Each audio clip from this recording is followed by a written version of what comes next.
Indonesia dianugerahi Tuhan Yang Maha Esa dengan keanekaragaman hewan dan tumbuhan yang hidup di permukaan tanah atau di bawah permukaan air. Bahkan di daerah yang intensif dikelola oleh manusia seperti wilayah perkotaan, kita dapat menemui berbagai jenis hewan dan tumbuhan, baik dipelihara maupun liar. Semua hewan dan tumbuhan hidup mendukung stabilitas ekosistem perkotaan, memberikan jasa lingkungan bagi manusia penghuninya. Pada suatu wilayah, termasuk perkotaan seperti Jakarta, biasanya struktur komunitas tumbuhan tersusun atas jenis-jenis yang memang asli dan jenis yang didatangkan dari negara atau wilayah lain. Hal ini menambah keanekaragaman tumbuhan di satu wilayah dengan jenis-jenis yang tadinya tidak berasal dari Indonesia. Adanya komunitas tumbuhan secara umum memiliki nilai positif bagi warga perkotaan, terutama nilai kesehatan psikologis dan kesehatan jiwa. Rasa senang bagi semua orang yang memandang hijaunya dedaunan dan warna-warni bunga. Jenis-jenis yang dibudidayakan hidup berdampingan dengan manusia, mulai dari kebun-kebun, pinggir jalan, pekarangan, bahkan di dalam rumah dan kamar para penduduk kota. Kita mengenalnya dalam beberapa kategori pemanfaatan, seperti tanaman pangan, buah-buahan, atau sayur-sayuran, tanaman obat-obatan dan jamu, atau tanaman hias yang menghiasi lingkungan perkotaan. Tumbuh-tumbuhan yang ditanam warga perkotaan, terutama di pekarangan pribadi, banyak yang berfungsi ganda. Umumnya semuanya memang menarik dipandang mata, sekaligus sebagai tumbuhan penghasil makanan pokok seperti singkong, ubi jalar, talas, dan lain-lain. Sayur-sayuran yang ditanam di tanah, di pot, ataupun hidroponik bermanfaat bagi kesehatan masyarakat kota karena menyediakan serat, vitamin, dan mineral yang sehat, umumnya tanpa cemaran pestisida. Buah-buahan seperti mangga, pepaya, rambutan adalah sumber vitamin yang sehat dan cepat diperoleh oleh para penanamnya. Semua jenis tumbuhan pangan yang sengaja ditanam di lingkungan perkotaan merupakan upaya penting bagi masyarakat perkotaan bagi ketahanan pangan lokal. Masyarakat perkotaan seperti Jakarta sangat akrab dengan jenis-jenis tumbuhan yang selain cantik dan menyejukkan hati, tapi ternyata juga memiliki nilai tambah berupa kandungan metabolit sekunder. Jenis-jenis tumbuhan seperti ini dikategorikan sebagai tumbuhan tanaman obat keluarga. Berbagai jenis empon-empon seperti kunyit, jahe, lengkuas akan mudah diakses penduduk kota jika suatu saat memerlukan untuk membuat berbagai bentuk ramuan yang sehat dan memperkuat daya tahan tubuh, terutama pada masa pandemi seperti saat ini. Tumbuhan perkotaan dapat dikategorikan sebagai tumbuhan pangan, tumbuhan obat-obatan, penghasil material, dan lain-lain. Namun, kesemuanya biasanya termasuk dalam kategori tanaman hias ornamental yang ditanam untuk kepentingan estetisnya.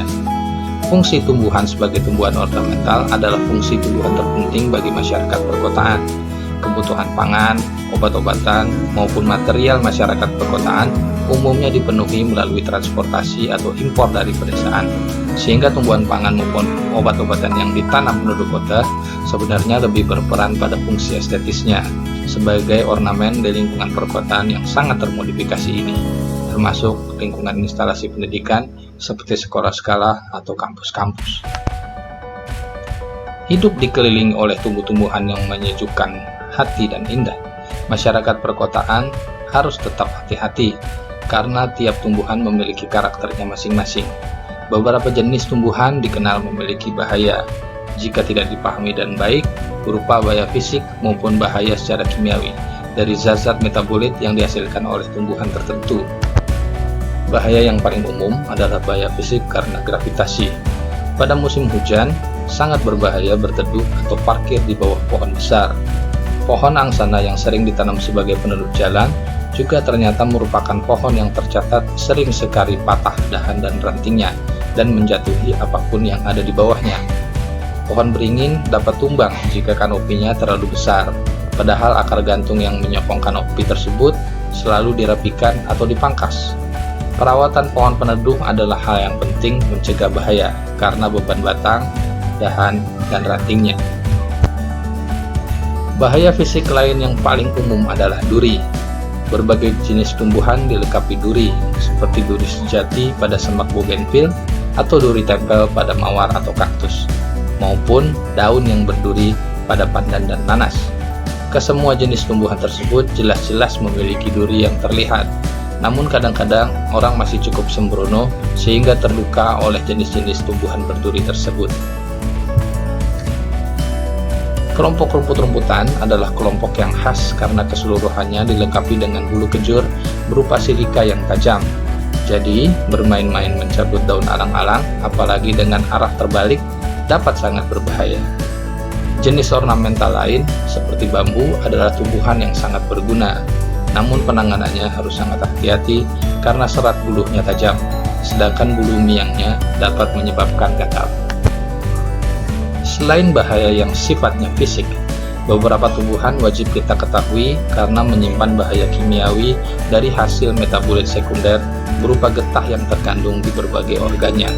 Secara umum ada dua macam bahaya yang mungkin mengancam orang yang kurang hati-hati, yaitu bahaya kontak langsung dan bahaya tertelan. Yang pertama untuk kontak langsung. Banyak tumbuhan yang dapat memicu gejala iritasi, inflamasi, atau alergi, terutama pada orang-orang yang sensitif. Contoh yang cukup banyak ada di antara kita adalah suku Anacardiaceae, seperti mangga, bacang, dan jambu mete yang keseluruhan anggota suku tersebut memiliki getah berwarna hitam. Banyak orang yang mengalami inflamasi saat mengupas kulit mangga bacang atau kulit biji jambu mete. Bahkan untuk orang yang sensitif, getah kulit mangga biasa cukup untuk membuat kulit gatal-gatal. Salah satu anggota Anacardiaceae yang sangat terkenal membuat inflamasi parah adalah pohon rengas yang biasa tumbuh di tepi sungai. Pohon ini tidak ditanam oleh warga sebagai peneduh atau ornamental taman, tapi jika tumbuh di tepian sungai, maka biasanya tidak ditebang orang. Getah beberapa jenis tumbuhan bahkan terkenal dapat menyebabkan kebutaan. Jika orang Indonesia sejak dulu kenal dengan pohon buta-buta di kawasan mangrove atau bakau yang getahnya menyebabkan buta atau paling tidak buta sesaat, maka ada juga tumbuhan patah tulang yang diimpor dari Afrika sejak zaman penjajahan, yang tetesan getahnya juga berbahaya jika terpercik mata. Patah tulang cukup populer sebagai tumbuhan ornamental, sehingga bahayanya wajib diketahui. Secara umum, tumbuhan suku Euphorbiaceae memiliki getah putih kental, dan banyak yang memiliki khasiat obat sekaligus racun. Suku Apocynaceae cukup banyak anggotanya ditanam sebagai tumbuhan ornamental. Kita kenal Nerium, Kamboja, atau Alamanda di banyak taman-taman perkotaan. Tahukah Anda jika getah ketiga jenis tersebut ternyata mampu menyebabkan iritasi pada kulit sensitif? Meskipun pada kebanyakan orang, getah Kamboja tidak menimbulkan gejala apapun. Seluruh suku Apocynaceae menghasilkan getah putih atau bening, dan banyak anggotanya yang merupakan sumber obat sekaligus racun. Seluruh anggota suku Araceae atau talas-talasan memiliki ciri khas adanya kandungan idioblast yang tersusun atas kalsium oksalat yang memberikan efek terbakar pada kulit. Salah satunya adalah jenis yang sangat terkenal, Dieffenbachia amuna, yang getahnya digunakan penjajah Inggris untuk menghukum budak Afrika di Karibia dan Amerika. Sekarang banyak sekali anggota talas-talasan seperti Philodendron, Anthurium, atau Caladium yang dijadikan sebagai tumbuhan penghias tanaman favorit. Pengenalan terhadap bahayanya wajib diketahui semua orang. Bahaya kedua dalam bentuk kimiawi adalah bahaya yang timbul akibat tertelan. Sebenarnya banyak jenis tumbuhan yang ditanam yang memiliki kandungan yang berbahaya. Namun karena bukan merupakan tumbuhan pangan, bahayanya hampir dianggap nol oleh masyarakat. Beberapa kelompok tumbuhan pangan yang memiliki bahaya saat dimakan, diantaranya nanas dan talas. Yang keduanya memiliki kandungan kalsium oksalat yang berpotensi membuat lidah gatal. Kalsium oksalat pada nanas dapat dipatahkan dengan perlakuan air garam, sedangkan pada talas dapat dihilangkan dengan pemanasan.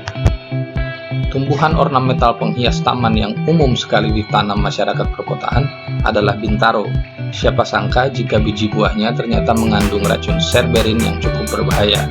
Sebenarnya hampir tidak ada laporan orang yang mengalami keracunan akibat biji bintaro. Namun demikian, bahayanya wajib diketahui. Bintaro termasuk dalam suku Apocynaceae seperti halnya Kamboja dan Alamanda. Sama seperti bintaro, Nerium oleander termasuk dalam suku Apocynaceae yang menghasilkan getah bening atau putih.